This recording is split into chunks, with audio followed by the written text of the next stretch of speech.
Hello, my name is Sasha Srivastava. I am registered nurse in emergency department and have been allocated to Harry, who came here by his wife due to chest pain and pain skill. Harry is 44 years old Greek man. He has a family history of myocardial infarction. He has 3 children, including 2 daughters and a son. Harry is very pale, sweaty, and is clenching the left side of his chest. We monitored his pain by the pain scale, and he has a severe chest pain, which was assessed by pain scale and reported as 8 out of 10. He admitted to emergency department, and assessment should be done for understanding the condition. As per clinical reasoning cycle, the description of situation as well as the assessment by me.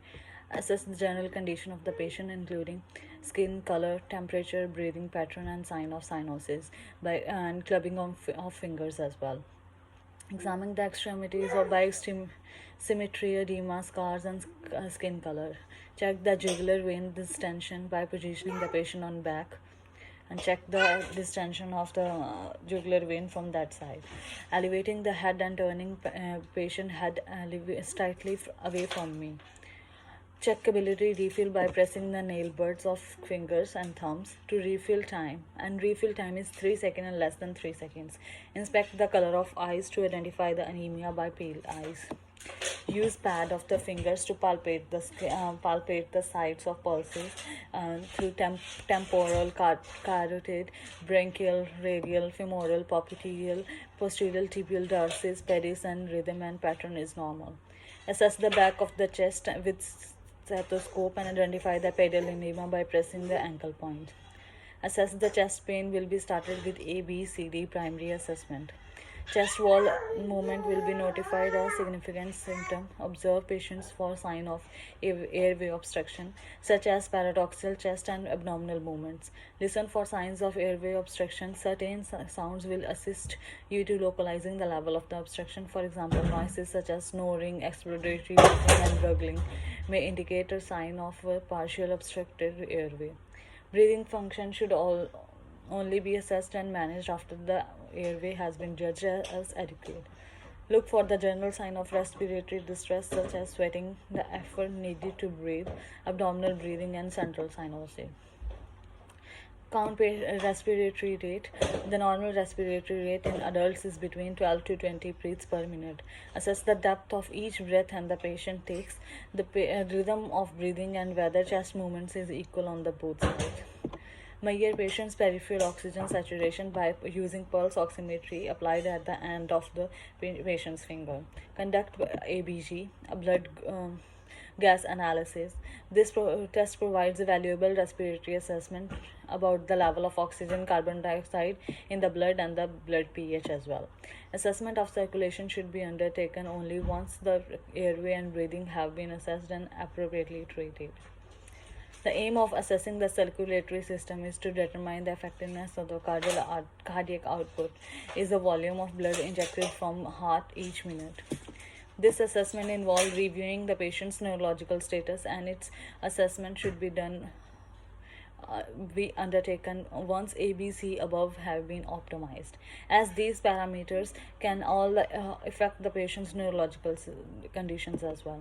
Disability. Conduct a rapid assessment of the patient's level of consciousness using the ABPU system, and then use a more in-depth assessment such as Glasgow Coma Scale. We mostly use Glasgow Coma Scale in mental health patients. By this Glasgow Coma Scale, we will check the level of consciousness, pupillary reaction, motor function, sensory function, and vital signs. After that, we need to check the pupil reaction. Examine the patient's pupil for size, shape, and reaction to light by the pen light. Heart rate and blood pressure should be checked after that. The blood pressure should be checked, and after that the secondary assessment should be performed to understand the condition of the patient. To check the chest pain, the PQRST assessment should be performed by the nurses. The meaning of P is positioning and provoking factors. The factors and the place of pain will be assessed. Q for quality of the pain, the frequency and the nature of the pain will be assessed. R for radiation, how the pain is radiating and in which part the pain can be felt will be evaluated.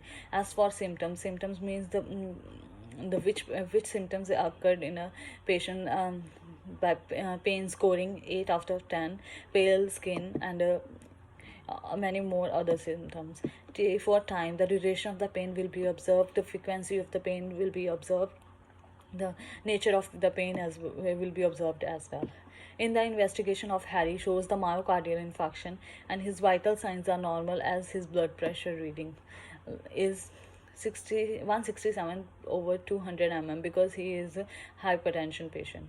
Electrocardiogram has done to monitor patient's heart condition as it records the signal from the heart which showed a ST elevation in V3 and V4. Moreover, tropopin I and T were elevated. Elevation of ST segment and tropopin I and T will lead to complication of heart diseases like myocardial infarction and chest pain as well. After that, we need to conduct the blood pathology have been done, and his blood report has described that he has a high level of LDL and low HDL. Moreover, he has high level of fasting triglycerides as well. Serum cholesterol 7.2 millimicromolecule per liter. LDL is 6.2 mmol over per liter. HDL is 0.7 mmol per liter. Fasting triglyceride is 5.9 micromolecular per liter. Additionally, his body mass index is 29 and his waist circumference is 100. It is evidence of his overweight.